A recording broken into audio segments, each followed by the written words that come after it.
everybody, we have a fun show planned. We're going to recap Thursday, another prospect spotlight, and we'll preview week 6 up next on a Kokomo Friday. Alcantara, Soroka, you look so good in Boca. Peralta, Manoa, bounce back for Aaron Giolito, Castillo, Yoshida, Mosu, Carlo, and Fado. Value so high, but ADP so low. Frank loves him some kind of Joe. Now let's get on with the show. Happy Kokomo Friday and welcome in to Fantasy Baseball today on April 26th. Frank Stampfl joined by Scott White.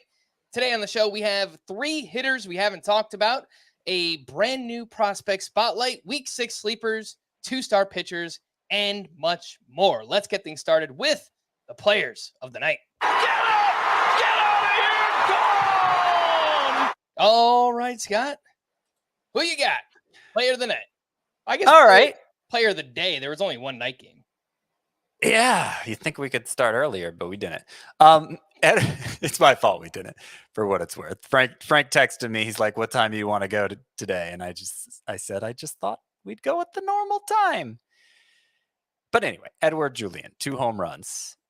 Big day for him. One of the home runs he actually pulled.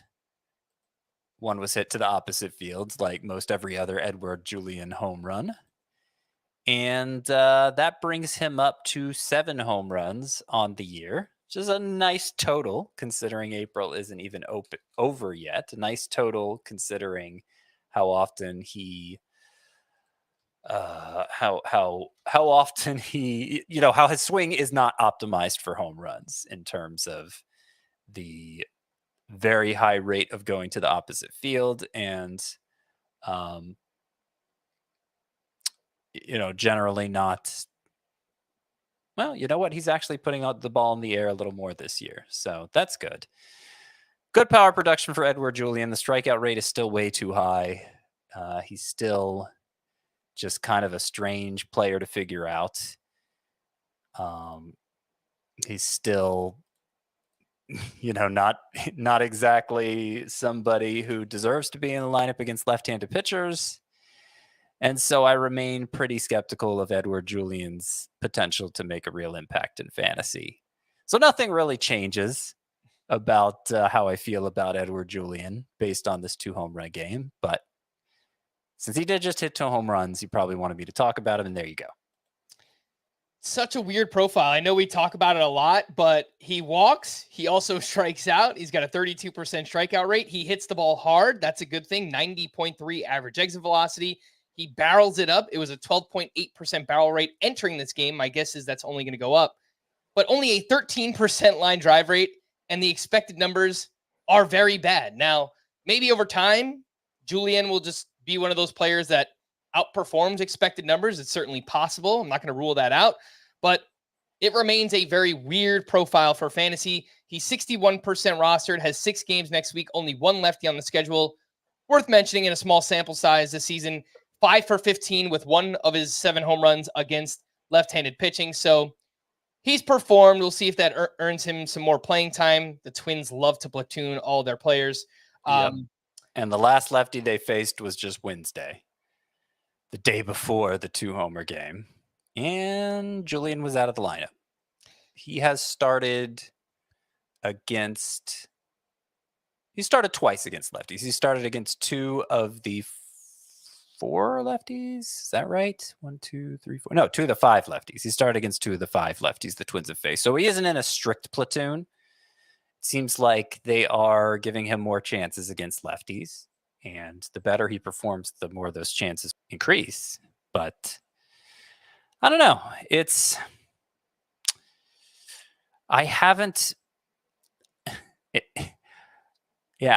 In the leagues where Julien is available, it's hard to imagine the second baseman you have instead would be worth dropping for him, I would say. In the leagues where he's already rostered, well, okay, he might be your best second baseman because those are deeper leagues. He's just in kind of that no man's land in terms of his roster rate, where he's probably rostered everywhere he needs to be.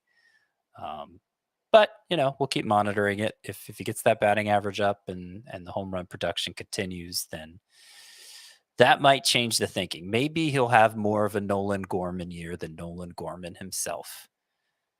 Certainly possible. Worth mentioning that earlier on Thursday, Zack Gelof was placed on the IL with a strained left oblique.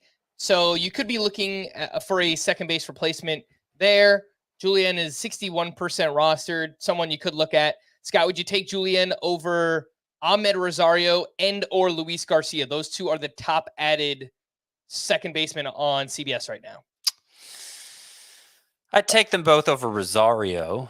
I'd take the other two over Rosario. Include Julien versus Luis Garcia. I think they're very similar in terms of my interest level. And incidentally, they're both among my sleeper hitters for week 6. Spoiler alert. If we're just going to do the short-term thing, Julien is a couple spots ahead of Luis Garcia. But Garcia has shown some inclination to run this year if you need speed more. And I do suspect if he sustains what appears to be a breakout, I do suspect Luis Garcia will be a better source of batting average as well. So it kind of depends on what you need.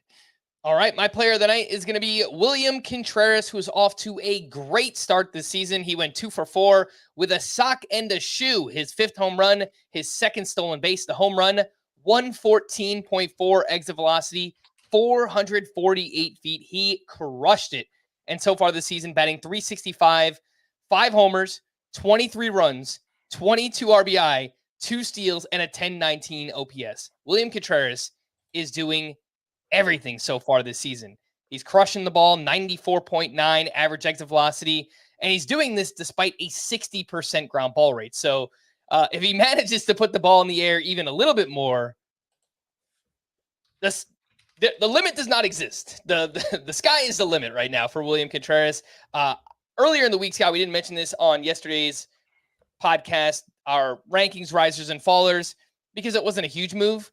But I did move William Contreras up to my number 1 catcher in both formats. He finished. That's a huge move. Anytime you have a new number 1 at a position, that's a pretty big deal. Well, I was regretting that I didn't mention on that show I moved Zack Wheeler into my number 1 spot at SP, which I know you already had him there. Yes. And I've been tempted to do the same thing at catcher. William Contreras actually did finish ahead of Adley Rutschman last year in Roto, right? I don't think it points. I think it points Rutschman was ahead, though it was close in both instances. And I just felt like there was more that could go wrong for William Contreras. And I still think there's more that could go wrong for William Contreras. Adley Rutschman, I think, is just going to be like a metronome from year to year and has such a prominent spot in the Orioles lineup. Let me see. As Contreras, so yeah, pretty much every day Contreras has not caught. Somebody pointed out to me on Twitter that he has started every single game for the Brewers this season. Okay, so every game he hasn't caught, he's started at DH. Yep. And so you can't say Rutschman has anything on him in terms of playing time. I thought maybe the Gary Sanchez signing might interfere with that too. But I mean, he's particularly with Christian Yelich down, and maybe even if Christian Yelich was healthy, Contreras is like the centerpiece of the Brewers offense, I feel like. And it wasn't clear that he'd be able to follow up on his big 2023, and now it's becoming clear. So yeah, I may do that too. I don't know exactly what my hang up is with moving him ahead of Adley Rutschman, but I may do it too. I don't know. For some reason, I don't want. You know what? You know what it is. It's just a natural sort of resistance to doing something too fast. Because what I want to do least of all with my rest of season rankings adjustments is move a guy ahead and then the next week I'm moving him right back behind. Like if I'm moving William Contreras ahead of Adley Rutschman, I want to feel confident that I'm not going to move him back in a week or two, because it's hard to take myself seriously if I'm doing that, I think. So I might give it a little longer. But yeah, they're basically 1 and 1A at catcher in whatever order you want to put them. Mm-hmm. I know that, I was going to say, I looked into the StatCast numbers and William Contreras was better than Adley, and that's what reinforced my decision. That is not true. Adley Rutschman's expected batting average is .335. His expected slug is .512. So I don't know that I jumped the gun necessarily, but the fact that Contreras was the number 1 catcher in Roto last season, he has not sat out a single game this year. I was okay making that move, moving him up to the number 1 catcher. There will be some regression. He's obviously not going to hit 365. He has a 435 BABIP early on in the season, so that will come down a little bit, but a 280 hitting catcher, 25 home runs, maybe like 5 to 7 steals, that's pretty awesome catcher. And you got to say, Brewers cleaned up in that 3-team deal between the Braves and A's and them, right? The Braves getting Sean Murphy primarily, the A's getting Estieri Ruiz primarily, Brewers getting William Contreras. It's looking like they won that deal so far. Yep, I think that's fair. Let's get into another prospect spotlight. It's time to discuss some of the prospects who are catching our eye from a fantasy perspective, thanks to our sponsors at Hyundai, where they're thinking about every step of your journey out on the road. Okay, finally, we're moving away from the Orioles, but we're sticking in the American League East this week. And we're going to talk about Orelvis Martinez of the Toronto Blue Jays, a 22-year-old infielder in 19 games at AAA this season. He is batting .316 with 6 homers, 18 RBI, and a .1018 OPS, 92.5 average exit velocity, 115.2 max exit velocity. Very impressive numbers there for Martinez. The Blue Jays are currently running out the likes of Isaiah Kiner-Falefa, Ernie Clement in their starting lineup. It feels like at some point they could use a jolt, and Orelvis Martinez would make a lot of sense. Scott, what have you seen so far? What does the prospect profile look like? And could we see him up with the Blue Jays soon? Yeah, so I think jolt is the right word to use for Orelvis Martinez, who at least coming into Thursday's action, I haven't seen the box score from today, but coming into Thursday, he had hit 6 home runs in his past 8 games. And the biggest highlight among them was a 469-foot grand slam that he hit 113.8 miles per hour. Just some big league power, clearly. But it wasn't even his hardest hit ball of the year. He had one that he hit 115.2 miles per hour, which only 5 major leaguers have topped this year: Shohei Ohtani, Giancarlo Stanton, Fernando Tatis, Vladimir Guerrero, and Juan Soto. Orelvis Martinez only topped by those in terms of max exit velocity. And, throughout his rise in the Blue Jays system, power was considered his calling card. It was a standout tool. He's gotten a lot better in terms of making contact and isn't quite so pull heavy. So he's become a better all-around hitter while still without compromising that power. And I'll point out, yeah, the grand slam hit 469 feet. That was great. But basically all of the home runs he's hit have been absolute tanks like that. So we're talking transcendent power here for Orelvis Martinez. He's played second base almost exclusively in the minors this year, but he came up as a shortstop originally, has plenty of experience at third base. The Blue Jays could use help at either of those spots, second or third. And given what Orelvis Martinez is doing at AAA, I got to think he's arriving sooner than later. Is he a stash on the level of like a Junior Caminero or Joey Loperfido? I don't think I'd drop either of them for Orelvis Martinez, but obviously if he gets called up first, it's kind of just a matter of who you think is going to get called up first, right? James Wood, some people are motivated to stash him. I think the fact he didn't get called up when Lane Thomas went down puts him more toward the back of the prospects to stash. That's James Wood. I would say Kyle Manzardo. He's also been on a home run binge recently in the minors, so he's kind of in that discussion as well. If we're ranking the top 10 prospects to stash, I would say Orelvis Martinez is among them. Where exactly he ranks on that list, that's where it gets tricky. Mm-hmm. I think I would still have him behind Junior Caminero for sure. Him versus Loperfido is a little bit closer, although I know Loperfido just continues to smash home runs in the minors as well. But yeah, this is a name that should be on your radar. I think he could be up soon.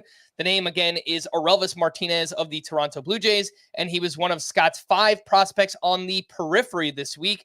Make sure to check out the latest prospect report, which is live on the site, cbssports.com/fantasy/baseball. Thanks again to Hyundai for sponsoring this segment and the show. Learn more at HyundaiUSA.com. Quickly promote a few things. Reminder that you can download and follow our 5-minute podcast, FBT and 5, wherever you listen to podcasts. We'll have a bonus prospect podcast coming out every Saturday of the season. Also, if you enjoy the show, make sure to drop us a 5-star rating and review on both Apple and Spotify. We really do appreciate it. Let's take our first break. When we return, we'll have the news and notes right after this. The best couch potatoes come from Pluto TV country. And these taters, they like all sorts of different things. Survivor Channel, Ink Master Channel. If it's got a spaceship in it, I'm probably watching it. 3 channels dedicated to CSI. Whatever mood you're in, it's going to be easy watching. Welcome back in the news and notes. As I mentioned, Zack Gelof was placed in the IL with a strained left oblique. Max Schumann started at second base on Thursday. Framber Valdez will return to start Sunday against the Rockies in Mexico City. Reminder, do not start him in daily lineup leagues due to the high altitude in Mexico City, but also we typically like to play it safe when a pitcher is returning from injury. Yeah, Mexico City, higher altitude than Coors Field, and also that's a smaller ballpark. I mean, Coors Field is a huge ballpark. Yeah. But apparently, I don't know exactly the dimensions for Mexico City, but apparently it's smaller. One of the 2 games there last year was a total shootout, both teams scoring in double digits. The other was a 6-4 game. Framber Valdez being a ground ball pitcher, maybe it'll go okay. But yeah, I'd rather play it safe and sit him, particularly since it's his first start back. And Ronel Blanco, by the way, is I think he's still that. He's not the one who got pushed back, is he? With Framber Valdez returning, I don't think so, because he's not a 2-star pitcher for this upcoming week. So yeah, I would also sit Ronel Blanco. Yeah, he's expected to start Saturday. Mm-hmm. I'd also sit him. And obviously the Rockies pitchers you don't care about. I was just going to say the same thing. Yeah. Nolan Jones has missed 2 straight due to back stiffness. Hopefully he's back in the lineup this weekend for that series in Mexico City. Max Scherzer's next rehab start will come Tuesday at AA. JP Crawford was placed in the IL with a grade 1 right oblique strain. Dylan Moore started at shortstop Thursday against lefty Andrew Heaney. Keibert Ruiz was reinstated from the IL on Thursday. He was batting 5th in the Nationals lineup. Nick Pivetta will make at least 1 rehab start before rejoining the Red Sox rotation. He's resumed throwing off a mound. Alec Marsh was placed on the IL with a right elbow contusion. He was hit by a comebacker on Wednesday. X-rays came back negative. Jackson Merrill was scratched from the lineup due to right groin tightness. He's expected to return to the lineup on Friday. Henry Davis has started just 2 of the past 6 games for the Pirates, and I doubt he's rostered in one catcher leagues anymore, but if he is, would you be looking to drop Henry Davis, Scott? Yeah, I think so. It's disappointing. It's disappointing just on performance. I think you could make the case to drop him in a 1 catcher league because there are enough good catchers to go around in that format, striking out more than 30% of the time. So you kind of understand why he's losing at bats to Joey Bart. I don't think that's going to be a permanent arrangement. Bart's striking out quite a bit himself and has a high ground ball rate for all the home runs he's hit so far. But it's not, there's not much evidence yet that Henry Davis is going to turn the corner and live up to what everybody hoped for when the Pirates took him number 1.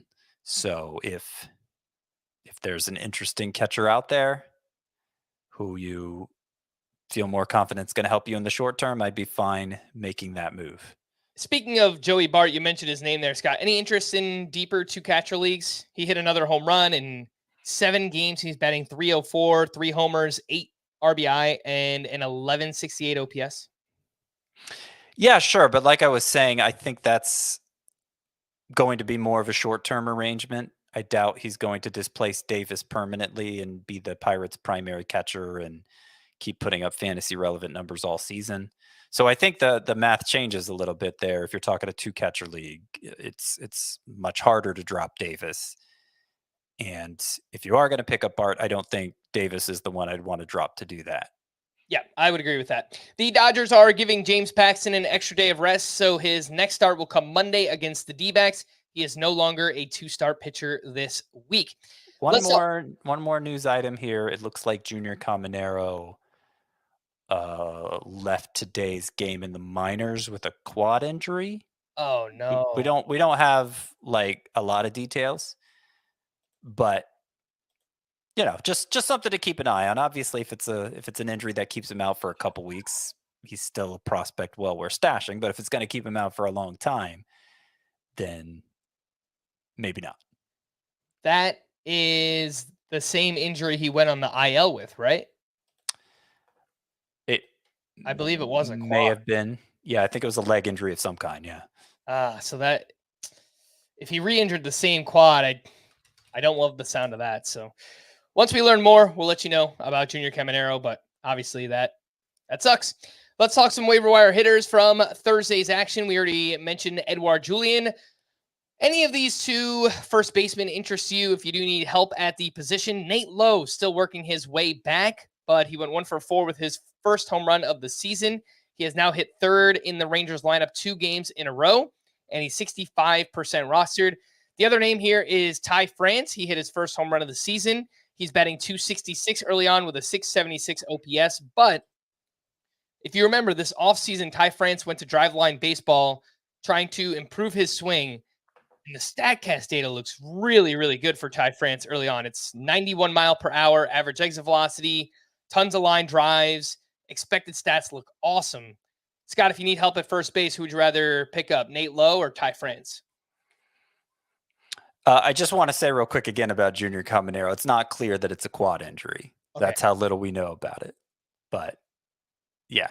Anyway, between Nate Lowe and Ty France, I'm going to say Nate Lowe because he has his run and RBI production. If for no other reason, because the run and RBI production is going to be bolstered by that juggernaut Rangers lineup. Ty France, I am interested in on a lower end level because of all the work he put in this offseason, the adjustments he made at Driveline.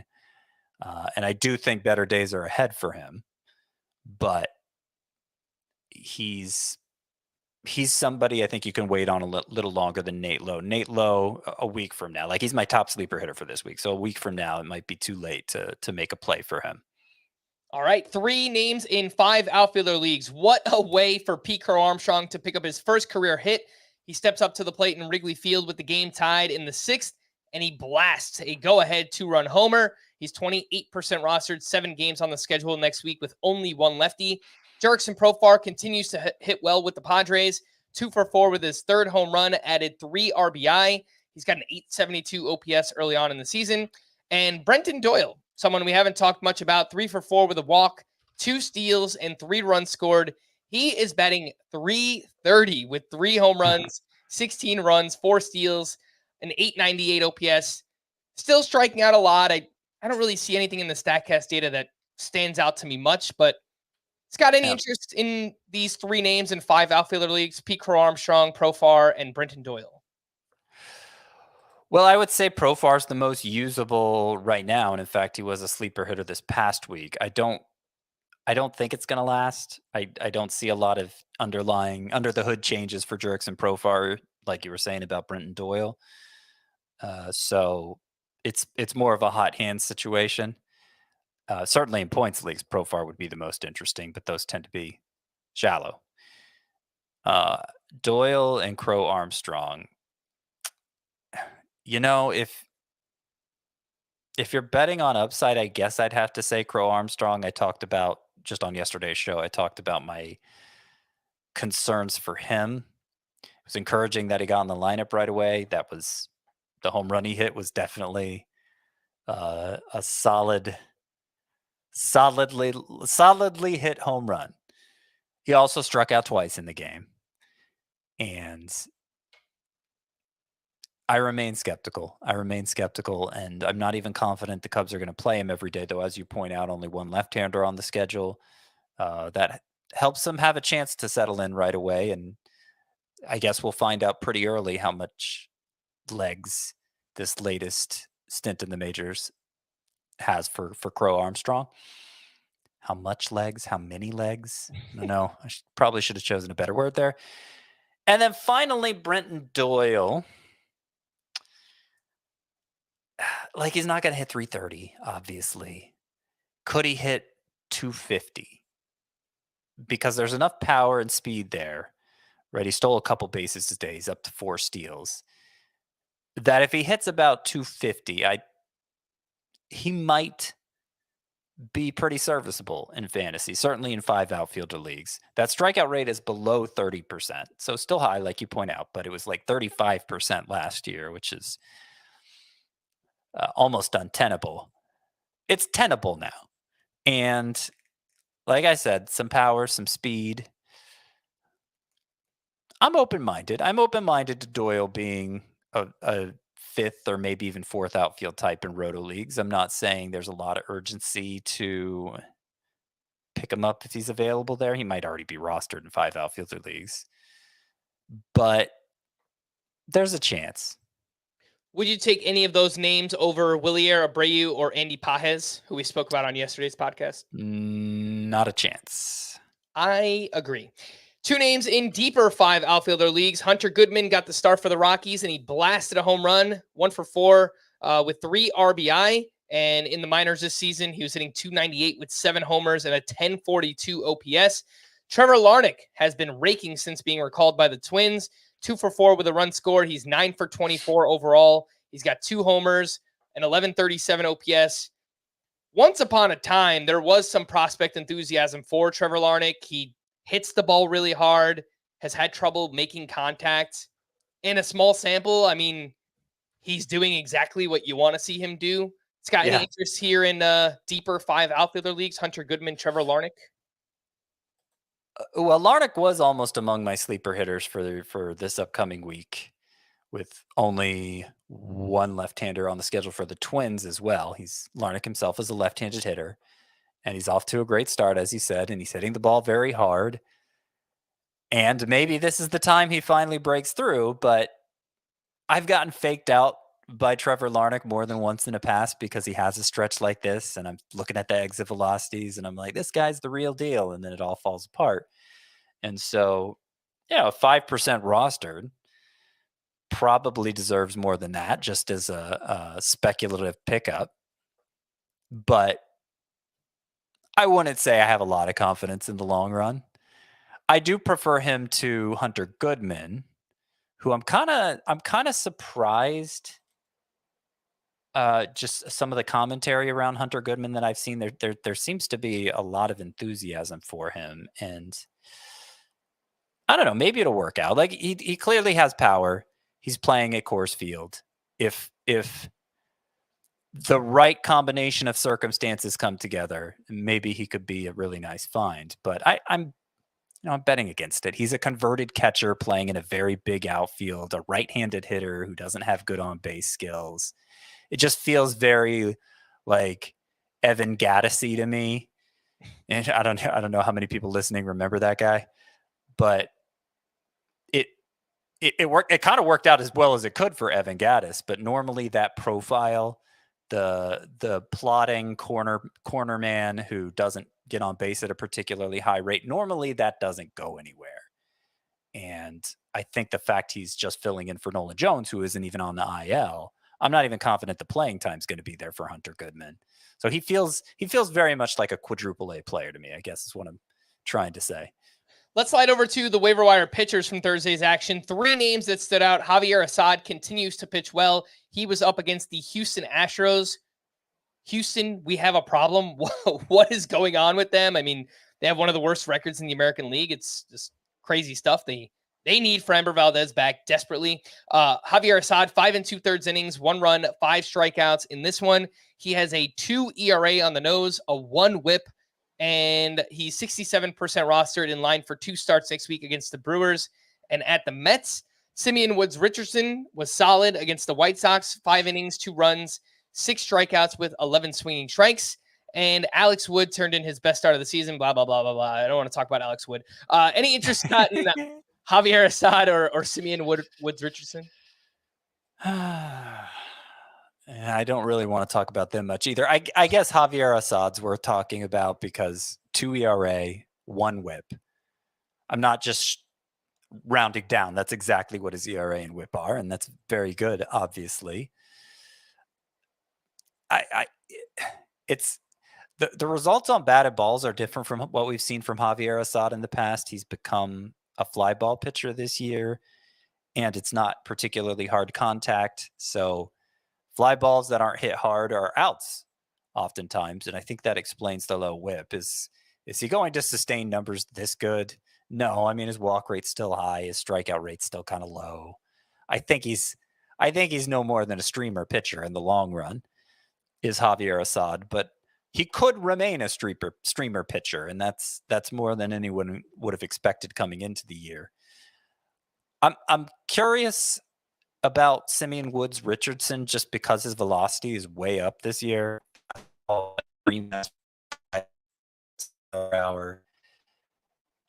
It hasn't changed the results in a meaningful way yet. The start was decent. Not enough that I'm particularly motivated to pick it up, to go pick up Simeon Woods Richardson, especially since it was against the White Sox and it was merely decent. But I don't know. We'll keep monitoring him. If it's, at one point last year, you didn't lose me, did you? You've been kind of in and out a little bit, but it hasn't been bad enough for me to break to Come on. I just did that. I just broke us. All right. Simeon Woods Richardson. What was I going to say? I don't even remember what I was going to say. Totally derailed myself with that. Sorry about that. I think what you were going to say is if you're in a deeper league and you're desperate, he faces the White Sox again next week. So just something I did want to mention, young pitcher facing the same lineup twice. I don't love that aspect, but it's the White Sox. So. No, what I actually was going to say is there was a point early last year when Cole Reagan's velocities were way up, but he didn't seem to be performing. So it was just like, whatever. And then suddenly he did start performing, and the rest is history. So I'm not saying that's how it's going to go with Simeon Woods Richardson, but something to pay attention to. All right. Well, let's take our final break. When we return, 3 hitters. Well, not 3 anymore. We already talked about Contreras. 2 hitters we haven't talked much about. We'll do that right after this. There are some things in life that you can't quite explain. An extraordinary story. Maybe it sounds flawless, looks effortless, or makes you feel like a part of history. The first ever goal for BFC. And when all of those phenomenons come together, it's perfect. Pitch perfect.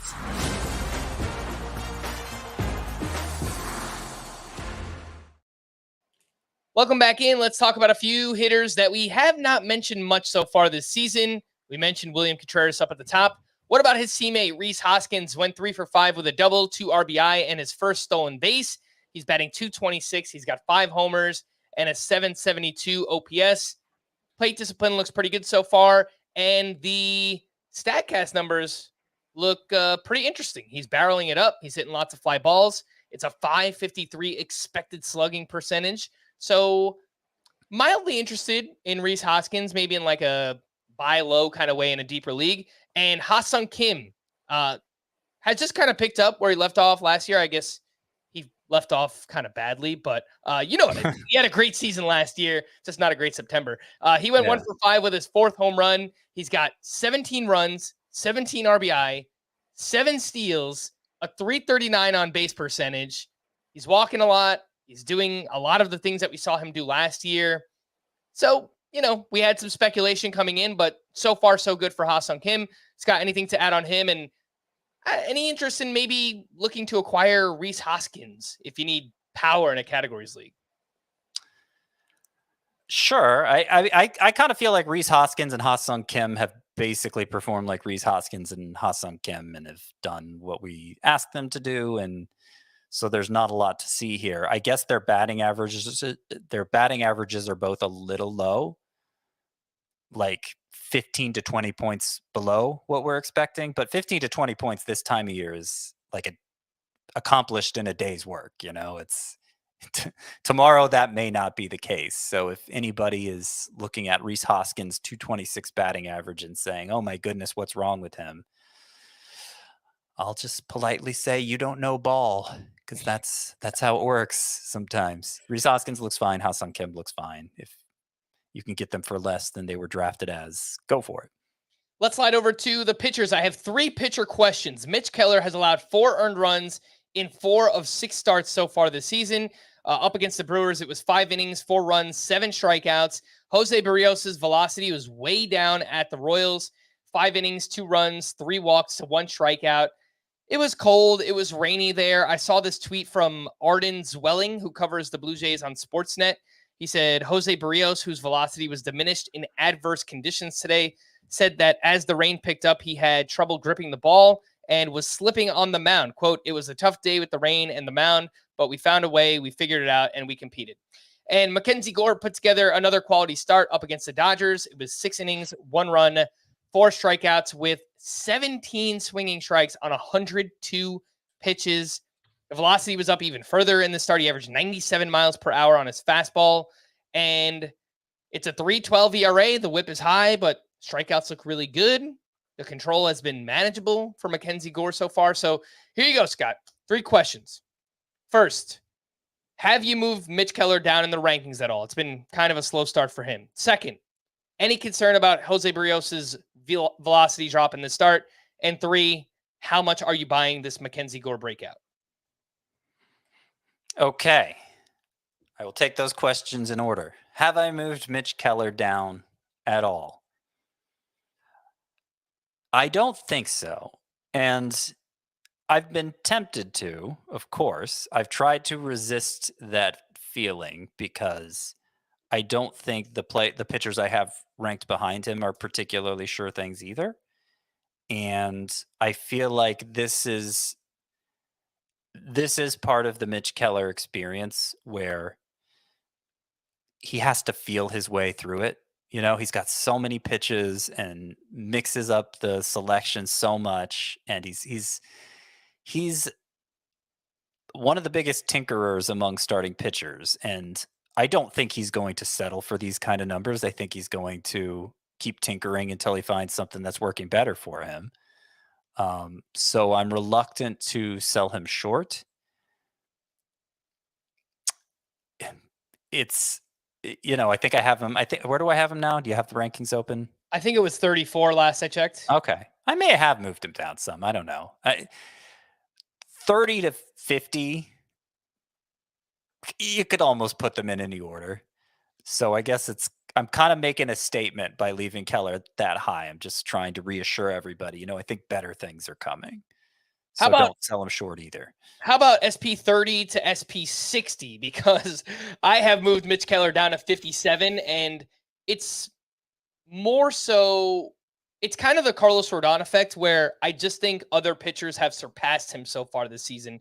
So every name that I pull up, it just so happens Mitch Keller is getting pushed down. Yeah. Well, I mean, Carlos Rodon's very different because he has basically 2 pitches that were ever any good. I wasn't comparing their pitch mix or anything, just their situation, I guess, so far. I think Rodon's totally lost, and I think Keller's feeling his way through it. So, yeah, I guess that's a difference in my confidence in them going forward. I get what you're saying. You think just enough pitchers are just as interesting or more interesting than Keller that he's just kind of fallen behind in the pack. But right. I think some of those guys will drop off, and I think Keller will remain a decent starting pitcher. So that's the answer to the first question. The second question, am I worried about Jose Barrios' velocity drop of about one? No, the fastball was down more. The fastball was down more like 3, right? Yeah. So his opponent in this start, Cole Reagans, his velocity was down across the board too. It was down like 1 to 1.5 on everything, 59 degrees, rainy weather. I buy what the Blue Jay. I buy the Blue Jays explanation over Jose Barrios. And in fact, if anybody was underwhelmed by Cole Reagan's start, I would say don't worry so much about that either. It was poor conditions for pitching. And for what it's worth, Cole Reagan's got his first win in this start. So I think it's officially scored a complete game. They called the game after 5 innings because yeah. Interesting. Yeah. So, Barrios' velocity remains down in his next start, then we say red alert, but not right now. And then Gore, Mackenzie Gore. How much are you buying the Mackenzie Gore breakout? Mostly. Is that enough of a is that enough of an answer? Mostly. I'm mostly buying it. I think the strikeouts, I think a lot of the encouraging signs we're seeing under the hood for Mackenzie Gore aren't reflected in the actual numbers yet. I was looking up the strikeout rate. It's 10.7 per 9 now, so that's pretty darn good. But, hasn't been going deep into starts, struggling to get wins since he pitches for the Nationals. Just how impactful is he in fantasy? How impactful can he be? I question that. I think I have him outside my top 50 in the starting pitcher rankings. It's definitely the upside for more from Gore. And I particularly like that of his 17 swinging strikes in this one, 11 came on the fastball against the Dodgers. Yeah. So I see a lot that I'm liking about Mackenzie Gore. And of course, he has a terrific pedigree, was the top pitching prospect in baseball not so many years ago, throws very hard, especially for a left-hander. There's a lot to like here, and I'm encouraged. But if he doesn't meet the full extent of his potential, I think just given the team context and the fairly restricted workload, it's going to be difficult for him to make like a huge impact in fantasy. He might just be kind of a middling fantasy option. Let's get into our week 6 preview. And as always, we'll start off with the schedule. 24 teams with 6 games next week. And there are 6 teams with 7 games. The Nationals, Yankees, Mets, Marlins, Cubs, and the Orioles. What about the Rockies? Well, they have 6 games next week. They are all on the road. Starters sit these fringy 2-star pitchers. Only one place to start, Scott. Garrett Crochet going up against the Twins and at the Cardinals. The Twins, the team that just crushed him. What do we do next week? Crushed. Yeah, they did crush him, didn't they? They're still a very good matchup, and so are the Cardinals for what it's worth. They're a bottom 5 offense as well.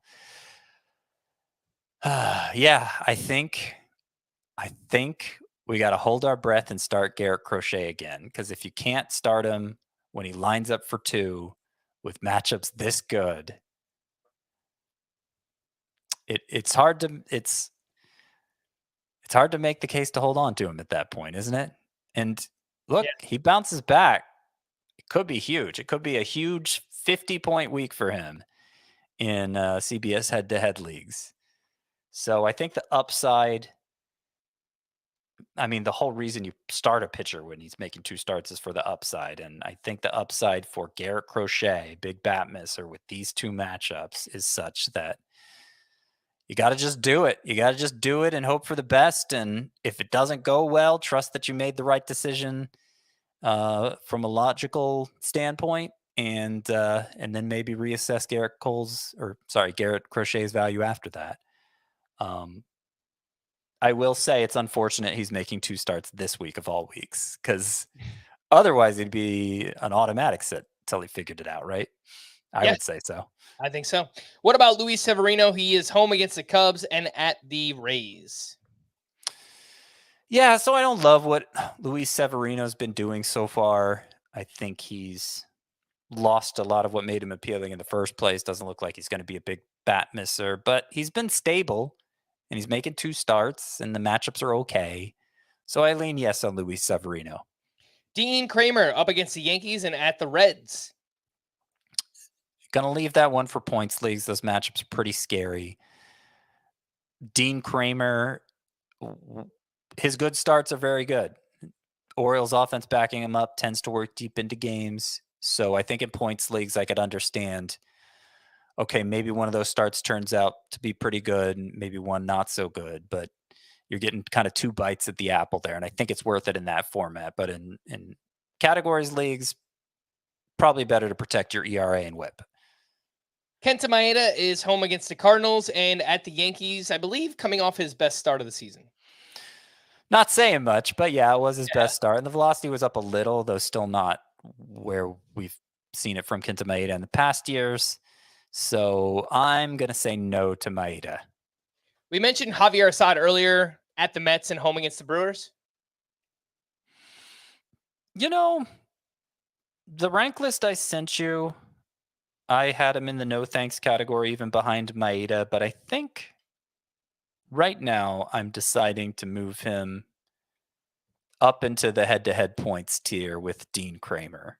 And I think with those matchups, with the way Assad's performed so far, you'll want to take advantage of those 2 starts in points leagues.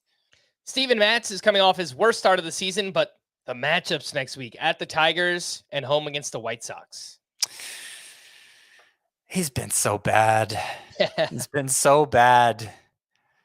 And we talked earlier this week about how maybe the White Sox are just, and the White Sox are like, they've scored like 20 runs fewer than any other team.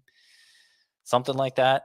I can give you the exact number. Oh, so coming into to Thursday, it was 18 fewer runs than any other team. And so maybe they're just so historically bad offensively that you want to start literally anybody who's facing them. But I think Steven Matz, with the way he's looked this year, that really tests that theory for me. I'm gonna opt out. All right, let's get into the 2-star pitchers you do like, the ones that you are looking to add and stream for next week. Yes.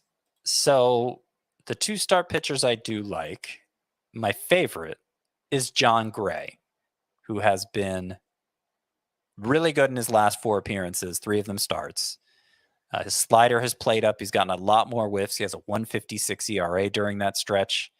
And his matchups this week are the Nationals and the Royals, who actually rank pretty high in terms of runs scored, but they're cooling off. They're not going to keep that going. I think it's already starting to end for them.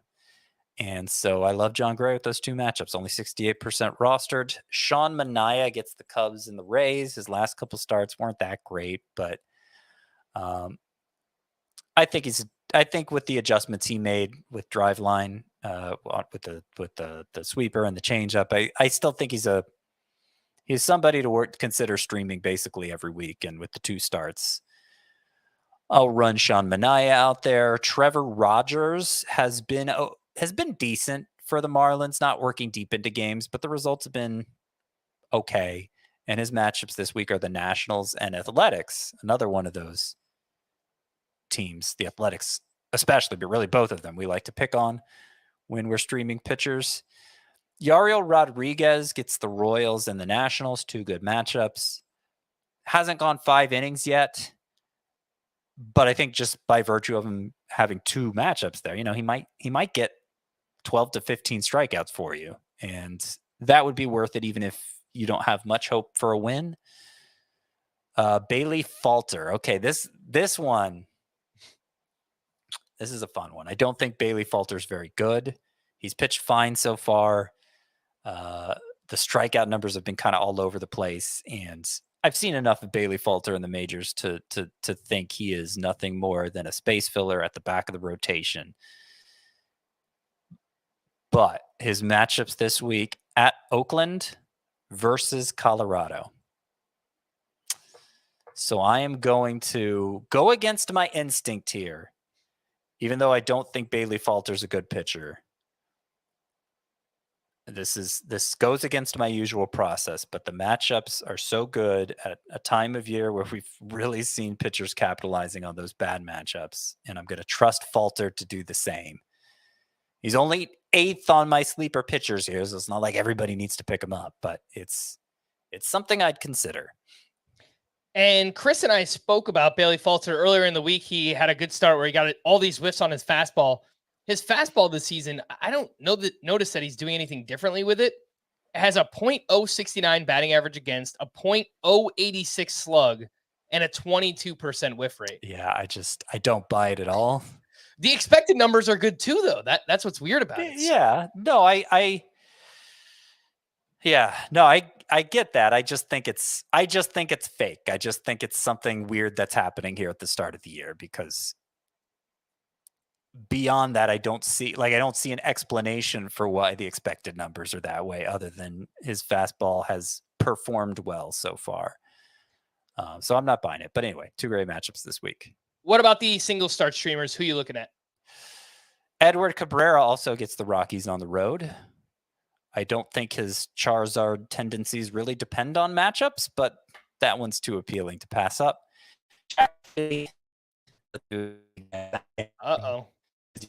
Uh-oh. Cardinals. Scott, you're breaking up. Oh, jeez. Are you here?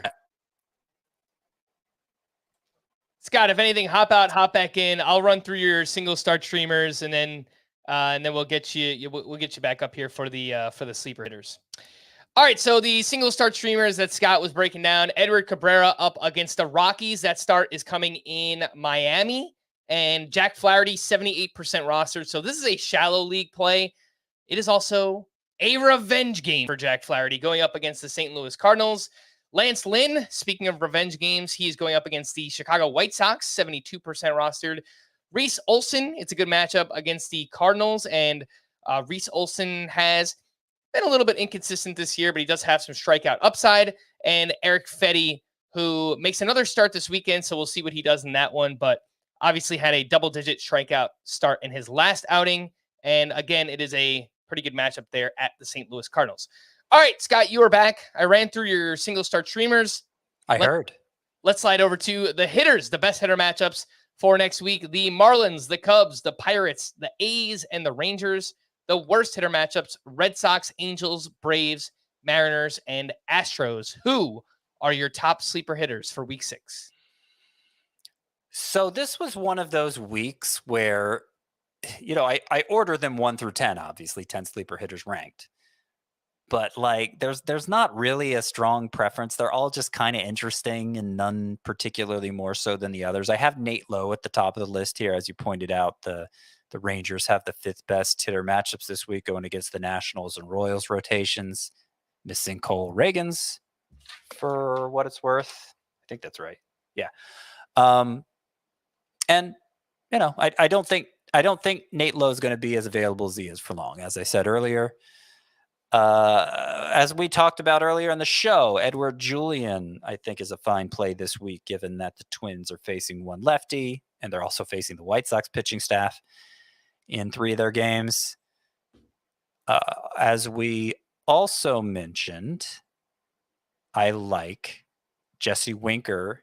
No, we didn't mention that. We mentioned Luis Garcia. I have Luis Garcia here, Jesse Winker here. The Nationals aren't among the teams with the 5 best matchups, aren't among the 5 best hitter matchups, but they are playing 7 games this week, and they do have several squishy pitchers on the schedule. So I like the way Winker and Garcia have performed so far. I think it's a good time to take advantage of that. Jock Peterson, I like him a lot this week. The matchups are...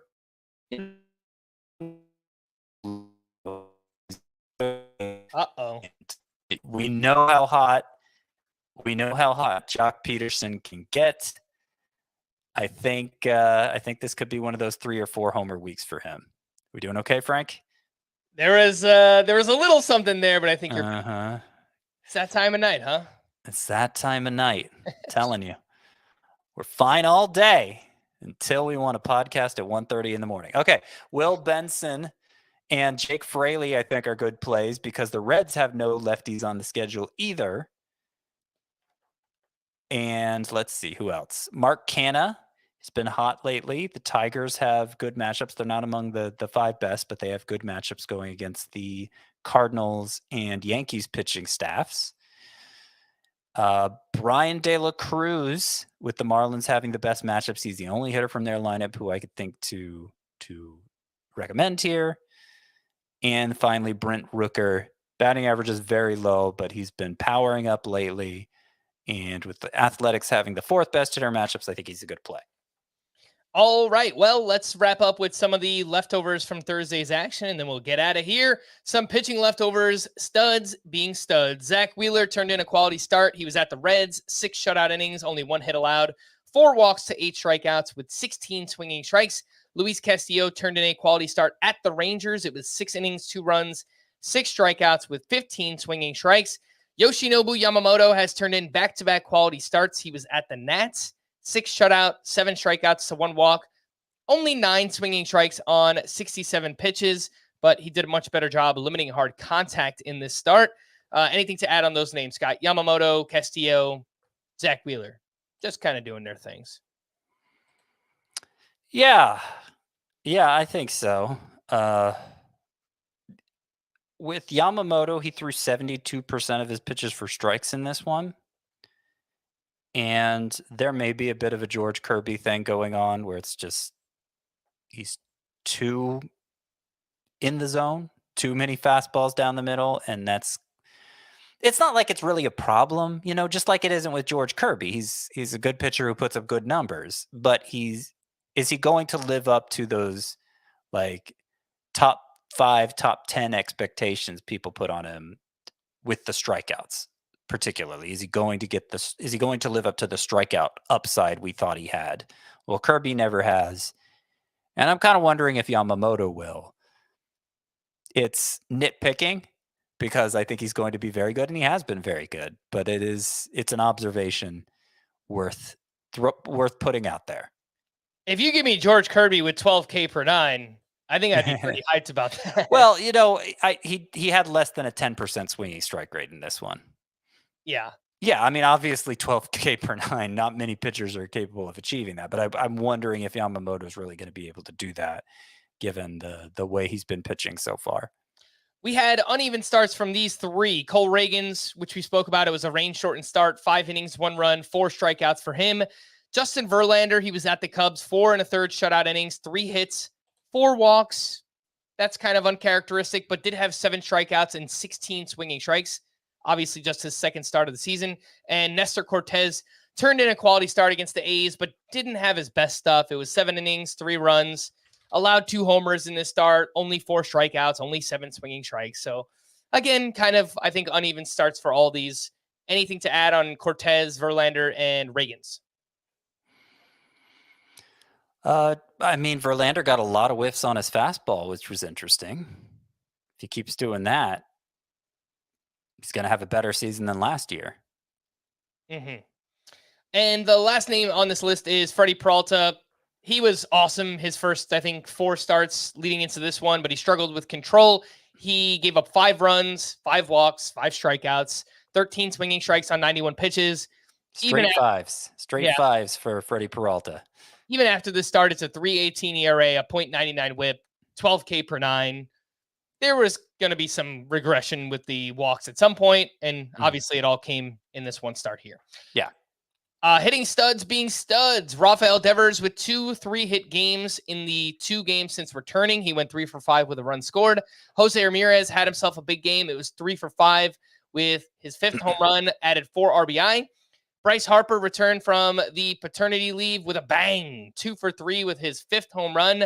Julio Rodriguez was moved up to leadoff with JP Crawford now on the IL. He went 2 for 4 with his 7th stolen base. And Trey Turner had 5 hard hits in 1 game. He went 3 for 5 with a double and a run scored. He's off to a nice start, batting .336, 20 runs scored, 6 stolen bases. Anything stand out here, Scott? Trey Turner, J-Rod, Harper, J-Ram, and Devers. I mean, I guess just the fact that how quickly Julio Rodriguez has corrected his batting average. And obviously the home runs are still lagging. I don't think any of us ever expressed concern about Julio Rodriguez. And I would say that a lot of people out there who are rostering him are now less concerned too. Bullpen updates for the Brewers. Yoel Payamps entered in the 8th inning with a 1-run lead, facing 7, 8, and 9 in the Pirates lineup. He gave up a double and a walk, but got out of it. It was Trevor McGill who got the 9th inning. He pitched a clean inning for his first save. What are we doing? What are we doing? I just dropped 100 on Payamps in the last fab run for TGFBI. What are we doing? I still think Payamps is the most likely to get save opportunities, but maybe it's a Pat Murphy. What are we doing? Yeah, and they used him to face the bottom of the lineup. That also included O'Neal Cruz. Right. So maybe it was all about O'Neal Cruz, perhaps. Who is the most dangerous hitter on the Pirates, even though he was batting toward the bottom of the lineup. But I don't know. Trevor McGill spent a portion of this season on the IL, and maybe he's coming in to muck things up. For the Guardians, Emmanuel Clase struck out one for his 8th save. For the Twins, Griffin Jacks entered with 1 out in the 9th. Runners on first and second, a 4-run lead. He had an error behind him, but got the final 2 outs for his 4th save. Yohan Duran should be back soon. For the Cubs, Hector Neris got the 9th with a 2-run lead. He walked 2, but picked up his 3rd save, 32% rostered. Yes, saves on back-to-back days. In one of those games, it was a solo homer. Today, 2 walks. 2 walks. He has 9 walks in 9 innings overall. Yeah. It's not perfect. It's, well, I mean, Council's gone to him every time since removing Alzolay. So clearly Neris is the reliever to have from the Cubs bullpen right now. But he's got to pitch better in order for that to last, because he really hasn't pitched that well this year. For the Mariners, Andres Munoz got the 9th with a 1-run lead. He converted his 3rd save. For the Rockies, Justin Lawrence got the 9th with a 1-run lead, struck out 1 for his 2nd save. He's only 9% rostered. It would have to be a pretty deep league to have any interest there. For the Dodgers, Evan Phillips struck out 2 for his 7th save. And for the Oakland A's, as we always say, Mason Miller was amazing. He allowed a hit, but struck out 3 for his 6th save of the season. To stream or not to stream, on Friday, we've got Reese Olson up against the Royals. Maybe Luis Heel at the Brewers. Trevor Williams at the Marlins. This was that horrible day. That horrible day we were referring to yesterday, and it hasn't gotten any better. Yeah, Reese Olson is clearly the one. Yeah, those are, I don't know. Jose Buto against the Cardinals might be okay. Maybe, yeah. But I'm not loving it. On Saturday, we have, scrolling up and down, Mitchell Parker at the Marlins. That could work. Casey Mize against the Royals, maybe. Jose Soriano against the Twins, huh? That's the one. That's the one. In fact, he was among my 10 sleeper pitchers for the week we're playing out currently, because of that matchup against the Twins. So I think he's definitely the choice from Saturday's streamers. That's Jose Soriano. What about Paddock on the other side? Any interest? No. All right. Well, let's go over to Sunday. I just realized that I wrote Paul Blackburn at Oakland. That doesn't make sense because he plays for Oakland. He is going up against the Orioles. On the other side, Albert Suarez has the luxury of facing the Oakland A's. Mm-hmm. Lance Lynn at the Mets, maybe. Zach Littell is at the White Sox. That looks pretty good. Yeah. Get Actually, Littell in there. Littell's too rostered to be part of this. Is he? I think he's over 80%. Oh, my bad. Could be wrong. I mean, Actually, is it really upsetting to hear that Littell against the White Sox is a good start? Is that, like, some people want to hear that? Yeah, he's 82% rostered. Wow. Yeah. That's so obviously he's the first choice, but his roster rate would tell you that.